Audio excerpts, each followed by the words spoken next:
Why do you love metal? It's a question that metalheads get asked all the time, a question that has as many answers as there are metalheads. You can love Black Sabbath, Lamb of God, and Meshuggah, but the specific reasons you love each band may intersect very little, if at all. The purpose of this show is to dig into the question, to explore and celebrate the vast stylistic variety within the metal genre. So, why do you love metal? Let's find out on 5 Songs. Here we are. Welcome to another episode of 5 Songs. I'm your host, Kevin Tulppo, and my guest today is Jim Doyle of Iron Belly. And I got to say, I'm kind of excited about this one because I know he's going to bring some weird shit for us. Thank you, Kevin. I really appreciate the opportunity to come on here and speak with you guys. Had a chance to listen to Paul's interview, thought it was great, so was pretty actually shocked that you had contacted me this afternoon, and said, hey, would you like to come on tonight? And it happened to work out well. So, again, I appreciate it. Cool, man. Thanks for coming. All right. Well, as we know, the premise of the show is that I bring a guest on, and they pick 5 songs that are, that they dig and are special to them in some way. And we don't really waste any time getting into it, so we're going to get right into Jim's songs. The first one he has for us is called Faction, by a band called Candiria. What's up with this song? What's special about it? What do you like about it? Candiria, right away, the first time I heard them, blew my mind. The way that they combine so many different genres of music in one song and seamlessly. And when we listen to it, you'll understand. It blew my mind. They go from death metal to jazz to almost a salsa feel, some hip hop, and then hardcore. It's unbelievable, all within the course of one song, and it flows so well. The drummer. I mean, I'm a big fan of drummers. Although I play guitar and sing, I wish I could play the drums. I'm a huge fan of drummers. I'm a big fan of drummers myself. I mean, it's a drummer can make or break any band. You've got to have the solid rhythm section to build everything on. I agree completely. And when you listen to this, you'll see their drummer leads the way through the song. It's unbelievable. The way that he's able to shift from, like I said, a hardcore, almost death metal to a jazz salsa feel seamlessly is unbelievable. So I give it up for Ken Schalk. He's one of my favorites. And the vocal styles as well. Carly bounces all over the place. And Candiria was a band that, because they changed time signatures and changed genres so much within one song, really changed my mind on music, and not really necessarily in a good way. I've kind of felt like I've become jaded after hearing something like this, and have been able to listen to it and to be able to even comprehend some of it. It's still unbelievable, but it definitely it changed my mind and changed my life musically, and I felt like that was kind of the premise of this show, was to bring songs to the plate that really opened your eyes and showed you new things that could be done in rock and in metal. And this was the first one, or one of the first ones that did it for me. That's absolutely what I'm trying to get at with this show. All right, then, without further ado, we're going to go ahead and listen to it. This song is called Faction by Candiria.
Shut down!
All right, that was Faction by Candiria, and yeah, that was really cool stuff. They went all over the place. I knew you'd bring some really cool shit like that with you. I like the combination of different genres. To me, it's all about fun. So even the music that we play, we play with a lot of bands that have incredible lead guitar players, and myself, I'm not an incredible lead guitar player, more of a rhythm guitar player. So I appreciate bands that kind of bounce all over the place, and I pay a lot of attention to rhythm and drummers. Drummers are perhaps my favorite members of bands. I wish I could play drums. Those guys are wired differently, and I appreciate it for sure. So that was something that I wanted to share with everybody. Cool, man. Well, thanks for bringing that one. Let's move on. The next song you have on the list here is called "What You Are" from Vision of Disorder. What's going on with this one? I wanted to bring Vision of Disorder for a lot of people that may not have heard of them, because to me, it's this album in particular, Imprint is the name of the album, is one of the most angry albums that I've ever heard. It came out when I was still in high school, and the first time I heard it, I was into a lot of bands that I thought were pretty brutal at the time, obviously being a 9th, 10th grade kid that hadn't ventured too far off into extreme music. But when I heard Vision of Disorder for the first time, particularly the album Imprint, it was one of the angriest things that I had ever heard, and it blew me away. everything from the guitar tone to, the screaming vocals from Tim Williams, who I think is one of the better singers in hardcore heavy metal today. It just, it blew me away. It made me really want to play music, and actually the tempo changes throughout the entire album I thought were really unique, because not a lot of bands were doing that. It was the same verse, chorus, verse, bridge, outro, generic shit, so to speak. What time period is this? What year are we talking about that this song is from? 97, 98 maybe. Okay, so it's kind of okay. Yeah, I was still in high school at the time. So it's not like really early, not like early thrashy metal type stuff. It's Nope. Metal had been around for a while, so they were just going in a different direction. Yep, actually, they weren't even a metal band or considered a metal band. This is what could be, I guess, considered their metal influence, or the first time it's showing. They were always, they are a New York hardcore band. They've been around for at least 20 years, have probably 4 or 5 albums out. Not too many, but they're pioneers as far as like the hardcore scene. But to me, this whole album, it doesn't get much more metal than this. It's angry, it's scary, it's frightening. I love it. Cool. All right. Well, let's fire it up then. What You Are, Vision of Disorder.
Yeah, that's that kind of that New York hardcore thing is just, it has such a distinctive sound, man. It's that hardcore metal fusion that was going on. I was saying while we were chatting while it was playing, it sounds like Unsane on meth. They're just just like kicked up and ready to punch holes in shit. I agree. I love the aggression of it. Again, it blew me away when I first heard it. Tim is one of my favorite singers. The drummer is incredible. Again, huge fan of drummers. So that song changed music for me in a great way.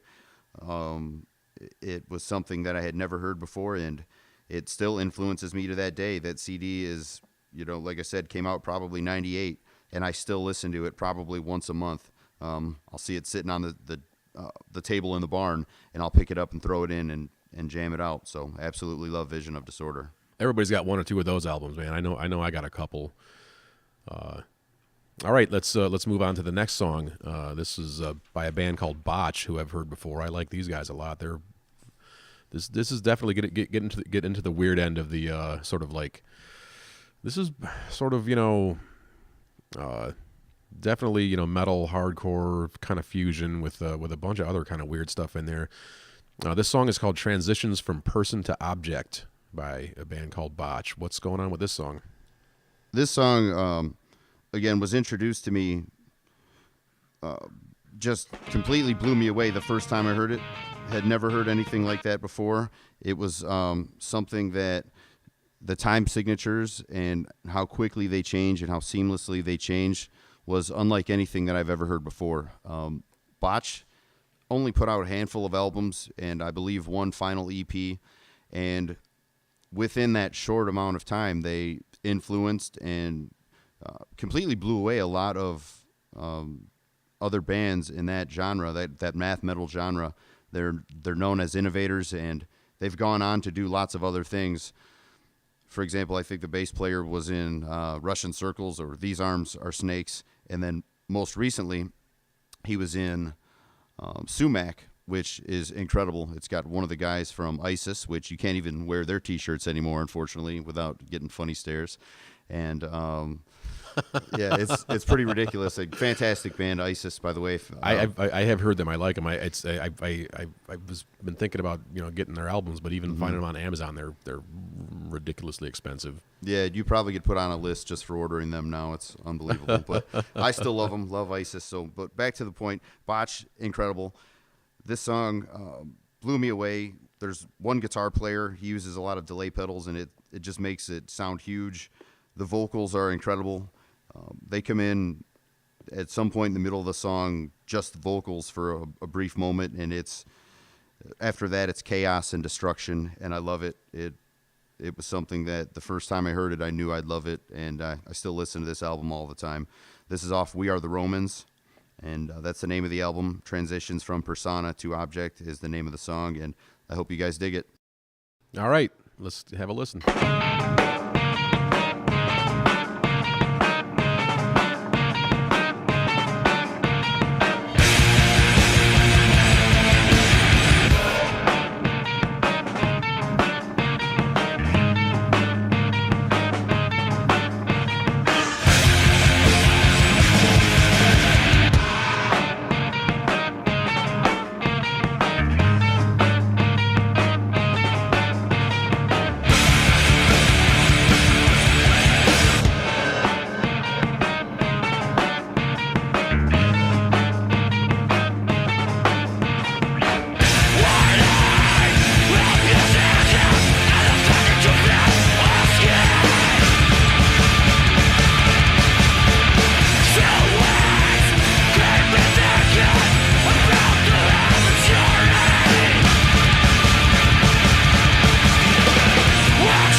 That was Transitions from Persona to Object by Botch. And these guys definitely are sort of exemplify the very experimental edge of, metal and heavier music. Definitely a lot of noise and hardcore influence, and just all kinds of crazy experimentation going on there. That's why I love it. That's what caught my ear, Kevin. It's something that I hadn't heard before to that degree. It's something that was innovative when I heard it, and I knew it was something that was groundbreaking and would stick with me. And that's a band that I've loved for a long time. The time signature and tempo changes are something that have hugely influenced me. I'm not trying to say that we're nowhere near as good as a band as Botch is, but it's something that I appreciate. To me, it's all about fun, and it's being a three-piece band, Iron Belly, the band that I play guitar and sing in, we have to try to make a lot of noise. I mean, we don't have a lead guitar player. All three of us sing. The drummer does play keyboards, and to us, it's all about fun. So we try to take influence from lots of different areas, and a lot of my influence comes from the odd time signature and the math metal, if you will. Instead of playing something in 4/4 every time, we like to play it in 3/4, or sometimes in 5 or in 7, or the fill. We like to change the fills pretty regularly. So the first time we play it, maybe 2 or 3 notes. The next time we come back to it, it may be 5 notes, or just something a little different, something to keep people guessing, and something it's all about fun. Well, yeah, I mean, it's I can certainly appreciate. I've seen you. I've played with you guys several times, and I really, really dig what you do. You certainly maximize the amount of noise you make with 3 guys. You keep it really interesting, and I can definitely hear the influence of this kind of music and what you guys do. And that's just my influence. I mean, Jeremy, the drummer, comes from a huge thrash influence. I know he loves that, and we try to touch on everyone's influence. But myself, this is where I come from. Tim loves all different kinds of metal, and we all love all different kinds of music. So it was kind of tough just to pick 5 metal songs. I had a lot of other songs I'd like to pick, but I stuck with the metal category to keep this interesting for you guys. But again, I think it's a great opportunity to come on and discuss some music, and hopefully show you guys and some of the listeners some bands that maybe they've never heard before. Absolutely, that's one of the other goals of this whole thing. I mean, it's metal is a huge genre, so it's really hard to when someone asks you why you like metal, you're like, well, which metal? I mean, what are you talking about? It's a massive subject. All right, moving right along. The next song is from a band that I have loved for 20 years at least, and this is actually the first album off. The first that I heard of this band. This is Neurosis, and the title track for their classic album Through Silver in Blood. I can come up with a ton of reasons why this whole album is special to me, but why do you like it? What's significant about it to you? Obviously, anyone that knows Neurosis knows the influence that they've had on countless bands, but to me, they were one of the first bands that I listened to that was more than just a band. Neurosis is an experience. To see them live, to see the videographer that they have playing stuff on the backdrop, or to listen to their music with a pair of headphones, you almost travel along with them, and you feel like you're, I don't know, it's just, I don't listen to I've never listened to a band like Neurosis. No band has ever made me feel like Neurosis, and for that, they're one of my favorite bands. I mean, this song alone is over 12 minutes long, and it's what starts the album. I mean, few people have the balls to do something like that. Yeah, I saw Neurosis at Harpo's back in the 90s, man, and I know exactly what you're talking about with the videographer. It was really disturbing. So some of the imagery that was going along with the music at certain parts was just really disturbing. I think they were touring with Gwar of all bands at the time, and Good fit. and everybody had shown up to see the comic book violence of Gwar, mm-hmm. and halfway through Neurosis set, I looked around and there was horror on people's faces. It was really, really disturbing, and right. I thought that was just awesome. I find beauty in that. I think it's really interesting. I love all their albums, but to me, this one's special. Again, this was one of the first ones I heard as well. I think I seen Neurosis with Pantera in Clutch, believe it or not, at the Toledo Sports Arena, again, when I was in high school, and it was unbelievable. To see those guys live, I mean, I obviously love Pantera and Clutch, but to see Neurosis live, it really blew me away. And I had heard a little bit of them before, but picked up this CD and then subsequently picked up just about all of their albums after this. But this one was special to me. The tribal drums at the beginning are incredible. I love the way that there's like a 2 or 3 minute build up before the vocals even start. This is not radio music. It's not for the average listener that wants to hear fucking Trivium or something like that. This is not what that is. This band is an experience all their own, and they're not for everyone.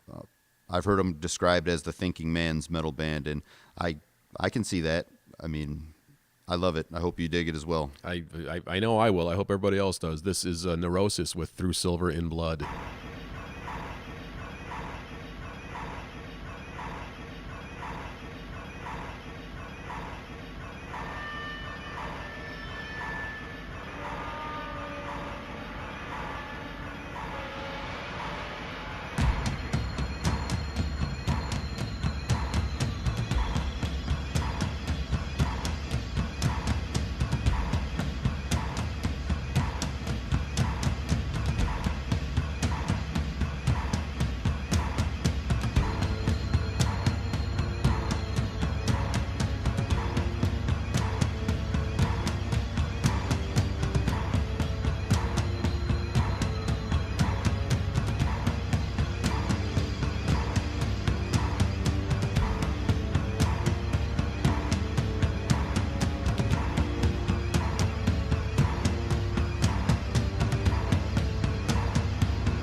Man, that's yeah.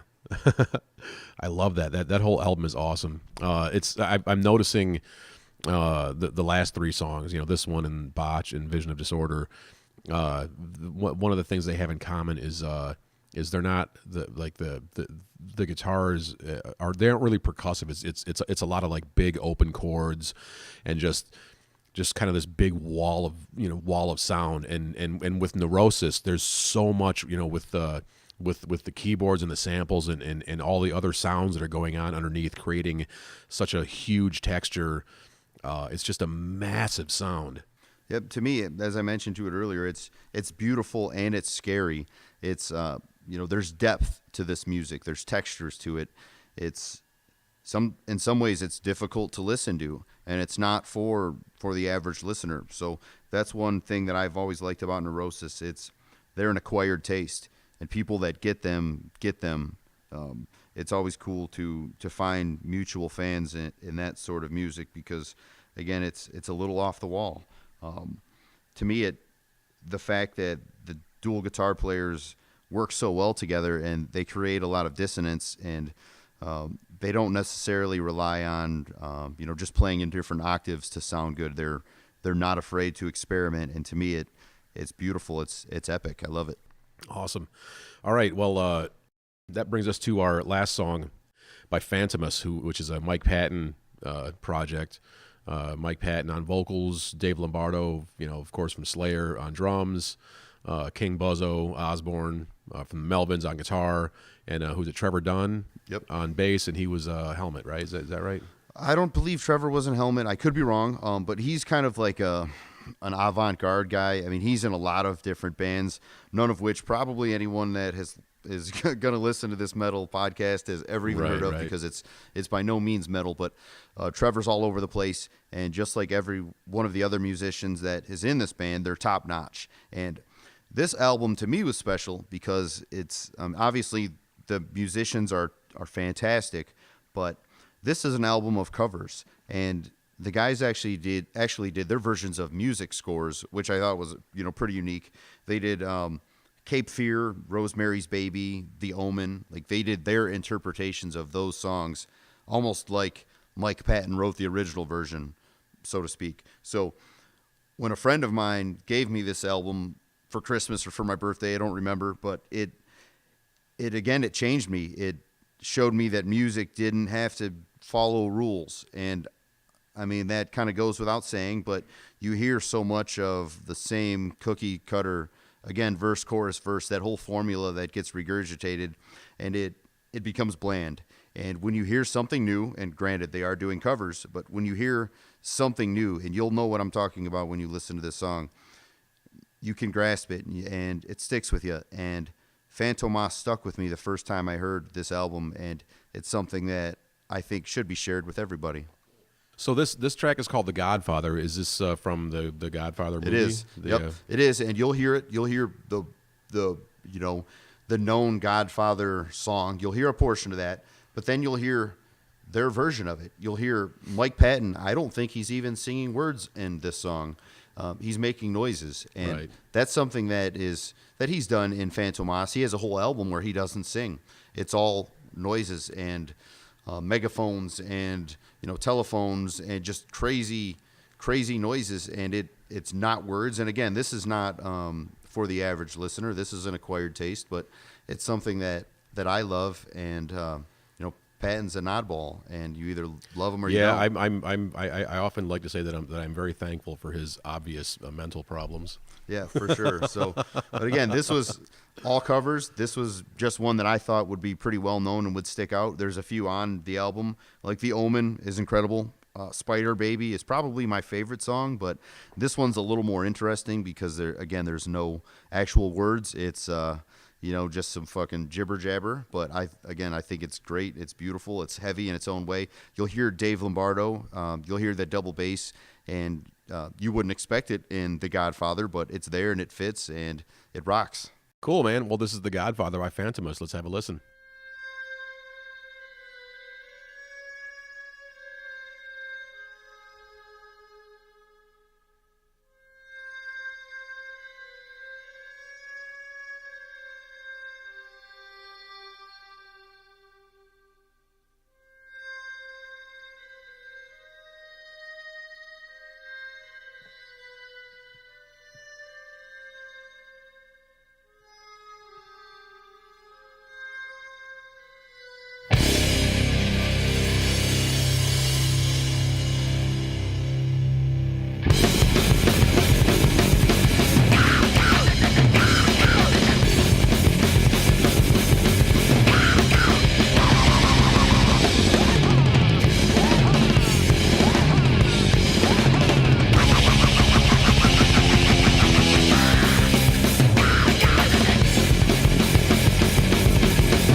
That one kind of made me feel like I was in an insane asylum in Venice. I think that was the plan.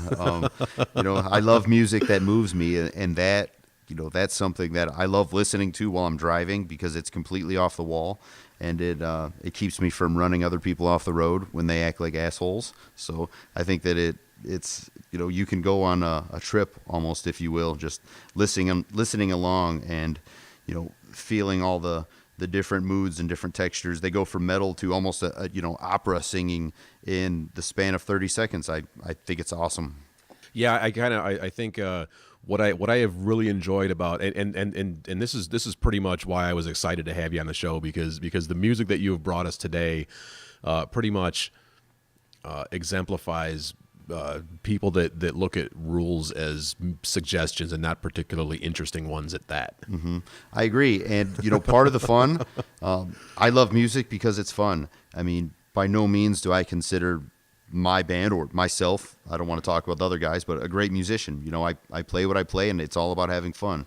And for me, those bands are fun. They're interesting. They keep it interesting. They make you think. And that, to me, that's always going to be a big draw for me, something that I have to listen to more than a few times in order to understand where the changes are going to be. So love that stuff. Awesome. Well, that wraps it up for this episode of 5 Songs. Thank you so much for coming. This has been a joyride. I've really enjoyed this one. Thank you for having me. I appreciate it. And Iron Belly is going to be recording our first EP coming up the next couple of weeks. Should have it available in the spring. Look for it. High Horse EP. We love you all. Cool. And speaking of that, Jim has brought us a demo track of Iron Belly to close it out. This has been 5 Songs. I'm your host, Kevin Tulppo. My guest has been Jim Doyle of Iron Belly. This is 50 Cal. Check it out, and we'll see you later.